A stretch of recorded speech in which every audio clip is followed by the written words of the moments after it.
It wasn't until I began to run and started to listen to people and go to into people's homes and living rooms having coffee hours that the issue was percolating more and more throughout the city. It wasn't the same old demographic that you would hear about 30 years ago. This issue's touching all types of families, all all backgrounds. And the one that really hit me was when a woman came in to see me during the course of that year, and she had one child.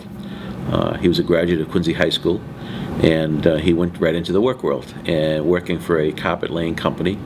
Hurt his back, was prescribed OxyContin, and that led to his addiction, which then moved on to heroin.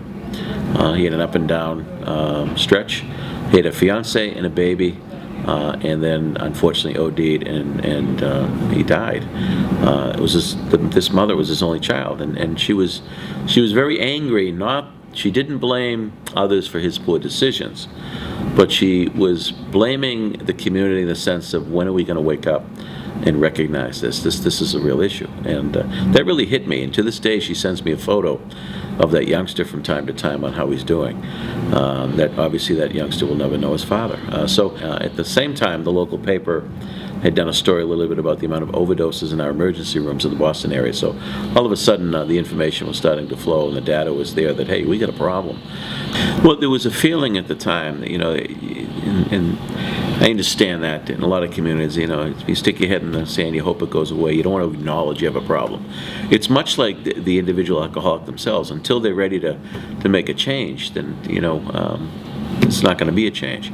And by the way, there were a lot of wonderful people and organizations doing things in this area, but they were all doing their own thing. There wasn't that communication, there wasn't that effort collaboratively that I recognized. I felt, let's bring all the parties together and pick their brains and come up with a strategy going forward, which worked well. Everybody was terrific. Sheriff Bellotti said to me, he's a sheriff for Norfolk County, he's a friend, said to me, be careful of this issue, Mr. Mayor, politically, because your success can't be measured.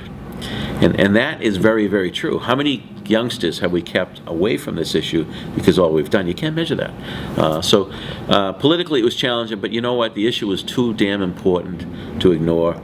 Too many good families are being affected by this scourge. And there's that cynical attitude with some people, oh, the junkies, let them die.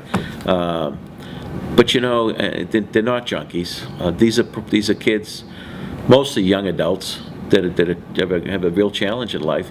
Many of them have that second chance. Mothers, fathers, siblings. These are people that are loved, and with that second chance, they may be able to pull this off. They may be able to straighten things out and live a very successful and fruitful life. So it's easy to judge. It's easy to be cynical. I don't buy into that. We have a great city. We have a great community, and we have a lot of great people. And people have stepped up on this issue.